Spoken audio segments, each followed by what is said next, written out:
A white dwarf should not have enough breath to inflate a shock wave that burns through the interstellar gas like the prow of a ship. The common idea seems solid. When a star dies and only its core remains, dynamic life ends, major mass loss belongs to the past, and what follows is a slow dissipation of heat. Moreover, if a white dwarf pulls matter from a companion, it usually does so through an accretion disk, a luminous vortex capable of powering winds and jets. Remove the disk and you remove the engine. And yet RxJ0528 plus 2838, at about 224 parsecs, just over 700 light-years, displays ahead of it a persistent bow shock, a crescent of emission that does more than simply exist. It bears the signature of a sustained outflow. Here the detail that cracks the rule is merciless. The luminous tail and the geometry of the arc imply that this injection of energy lasted at least 1,000 years, an interval far too long for the mechanisms that operate in similar systems. When ESO's instruments examined that nebulosity with MUSE on the Very Large Telescope, they did not see a random halo, nor a passing cloud. They saw a layered structure, traced by different lines, hydrogen outlining the broadest apex, nitrogen leaving a steady trail, oxygen suggesting a direct, anisotropic outflow. In other words, the gas appears to be reacting to something originating within the system, not to a chance encounter with the interstellar medium.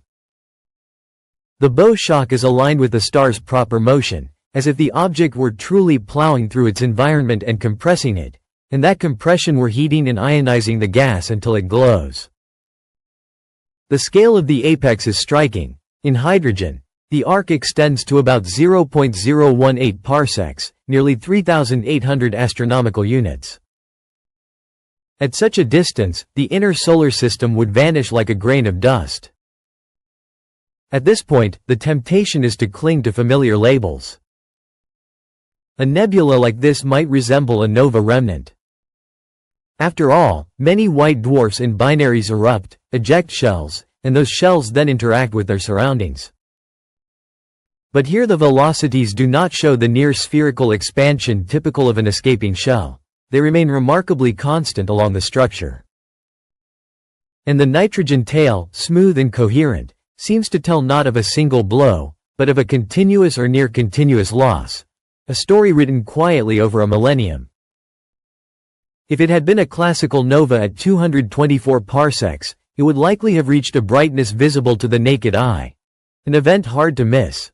So what is this shock wave that behaves like a fresh wound on a body that ought to have long since healed? The problem tightens when we consider the type of system. RxJ0528 plus 2838 is a magnetic cataclysmic variable, a polar. The white dwarf's magnetic field is strong enough to prevent the formation of a disk. The matter stripped from the companion does not spiral. It is funneled and plunges along magnetic field lines directly onto the magnetic poles. This explains the absence of an obvious disk. But it makes the question even more uncomfortable, because most known bow shocks around cataclysmic variables are attributed precisely to disk winds. Here that channel is closed. And the other analogy, with pulsar wind nebulae, does not hold either. A white dwarf is not a neutron star and lacks the same relativistic rotating engine. What remain are two stubborn facts. Sustaining the structure requires energy on the order of 8 times 10 to the power of 32 erg per second, yet the system seems to lack the obvious fuel that pays the bill in other cases. At this point, the phrase, dead star, stops being a description and becomes a prejudice. A polar is not a motionless corpse. It is a compact object with an intense magnetic field, locked in a gravitational embrace with a companion that feeds it. So is the absence of a disk truly the absence of an engine, or are we looking at a different engine we have not yet learned to recognize? The steady trail behind the star suggests continuity. But in astrophysics continuity is often just the limit of our resolution. If repeated events were occurring every few decades, our instruments would smear them into a single brushstroke. And if the energy were truly almost constant, Where would it come from, and why here, in a system that should be quiet on large scales? The most elegant temptation is to invoke the magnetic field, not merely as a channel for accretion, but as a reservoir and a whip. A strong field stores energy and can transfer it to plasma when it is twisted and reconnects. Near the white dwarf, the infalling matter is no gentle fluid.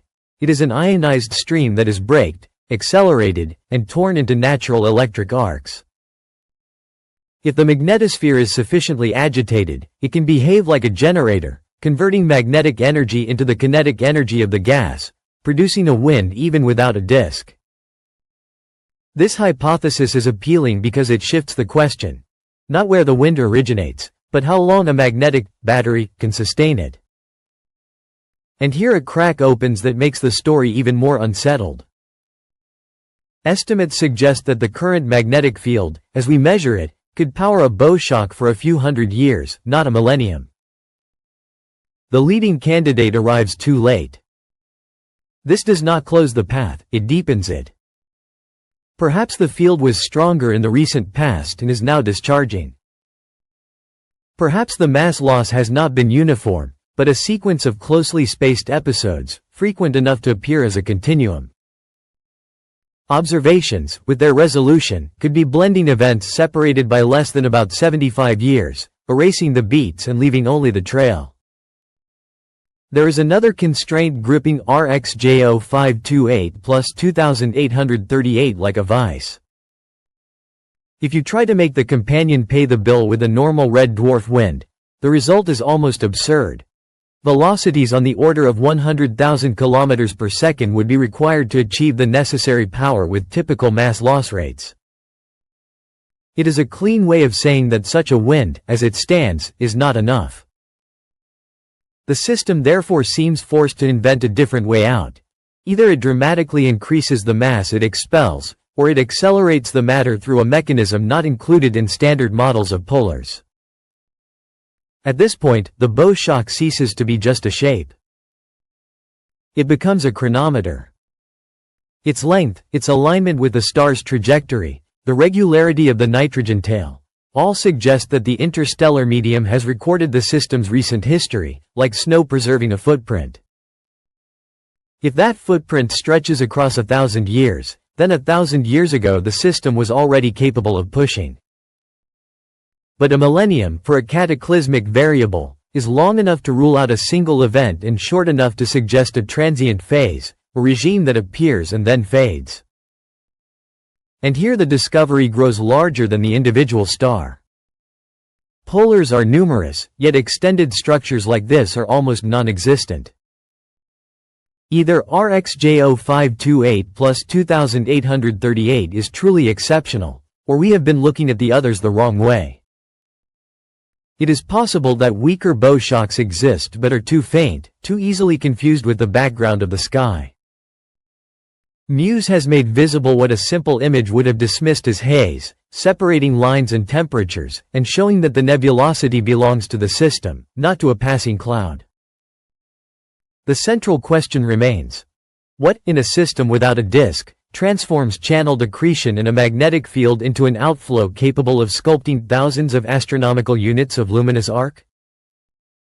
The answer might be a new form of magnetic wind in polars, linked to large-scale reconnection or to variations in the accretion flow we have not yet modeled.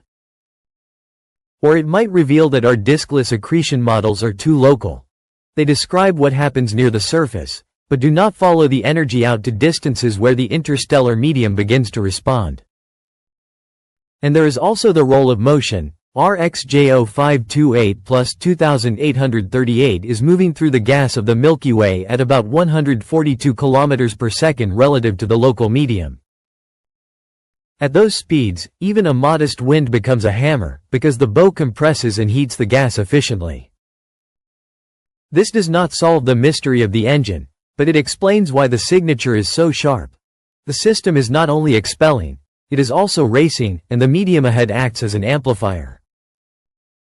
In either case, the shock wave in front of a white dwarf forces an uncomfortable thought: stellar death is not always a closure. Sometimes it is a change of technology, and the sky only tells us so when that prototype leaves a mark bright enough that it can no longer be mistaken for silence. If you've made it this far, it means you value curiosity as much as we do. If you enjoyed this journey, leave a like, write a comment, and subscribe to the channel. It's the best way to support what we do. Your presence truly makes a difference. Until the next exploration.